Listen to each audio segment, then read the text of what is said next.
ఎన్నికల్లో ఒక ఎమ్మెల్యే అభ్యర్థి ఖర్చు 100 కోట్ల రూపాయలు, ఎంపీ అభ్యర్థి ఎన్నికల ఖర్చు 200 కోట్లు. మనం తరచూ వినే మాటలు ఇవి.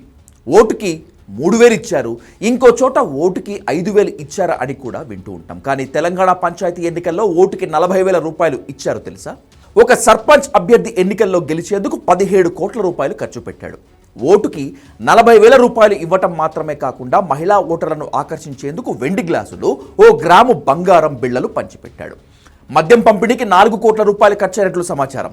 సంగారెడ్డి జిల్లా పటాన్చెరువు పరిధిలోని ఓ మండలంలో జరిగిన ఎన్నికలో వాస్తవం ఇది. కేవలం ఈ ఒక్క పంచాయతీలో మాత్రమే కాదు, తెలంగాణలో చాలా పంచాయతీల్లో ఎన్నికల సందర్భంగా కోట్ల రూపాయల డబ్బు, మద్యం వరదలా పారాయి. అసెంబ్లీ, లోక్సభ ఎన్నికలకు ఏమాత్రం తగ్గకుండా సర్పంచ్ అభ్యర్థులు డబ్బులు ఖర్చు పెట్టారు, ఇంకా ఖర్చు పెడుతున్నారు.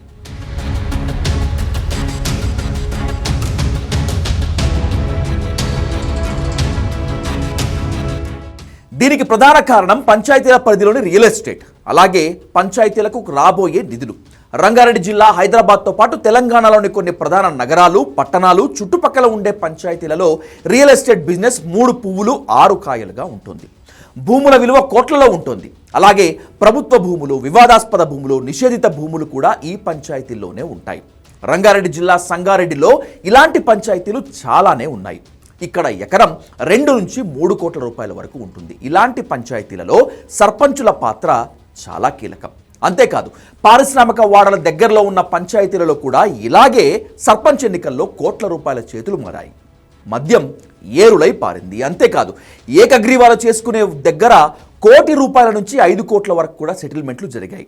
పోటీల నుంచి విరమింపజేయడానికి నామినేషన్లు వేసిన వాళ్ళని విత్డ్రా చేయించడానికి ఒక్కొక్కరికి 50 లక్షలు ఇచ్చిన పంచాయతీలు కూడా ఉన్నాయి. ఇదంతా ఒకే ఎత్తు అయితే, కొన్ని పంచాయతీల్లో ఓటుకు 1000 రూపాయల నుంచి 5,000 రూపాయల వరకు కూడా ఇచ్చారు.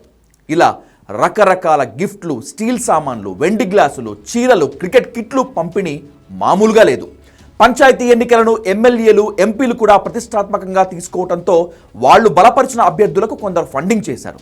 మహిళా ఓటర్లకు వెండి, కుంకుమ భరణలు, చీరలు పంచడం దాదాపు అన్ని పంచాయతీల్లో జరిగింది. ఈరోజు బిర్యానీ పంపిణీ, మేకపోతులు కోసి ఇంటింటికి మాంసాలు పంపటం, ఇవన్నీ యథేచ్ఛగా జరిగాయి.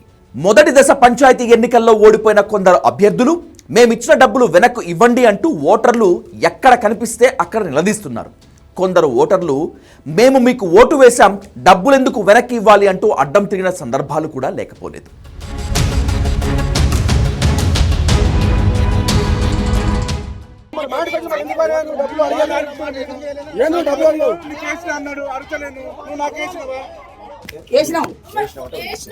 రెండో వార్డు ఎట్లా గెలిచిందమ్మా?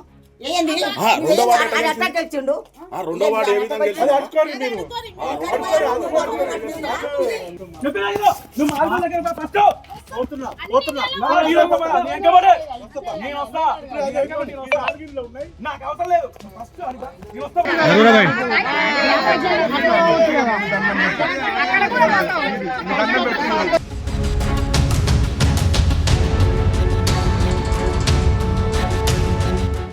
మొత్తం మీద అసెంబ్లీ, లోక్సభ ఎన్నికలకు మించి పంచాయతీ సర్పంచుల ఎన్నికల్లో ధన ప్రవాహం ఏరులై పారుతోంది. పంచాయతీలకు నిధులు వస్తాయని, భూములపై అజమాయిషీ ఉంటుందని, రియల్ ఎస్టేట్ వ్యాపారం వల్ల తామెంతో సంపాదించవచ్చని, చుట్టుపక్కల పరిశ్రమలు వచ్చేస్తున్నాయని, ఇలా రకరకాల కారణాలతో కోట్లు వెచ్చిస్తున్నారు సర్పంచ్ అభ్యర్థులు. జెడ్పీటీసీ, ఎంపీటీసీ ఎన్నికల్లో ఇంకెన్ని కోట్లు ఖర్చు పెడతారో వేచి చూడాలి.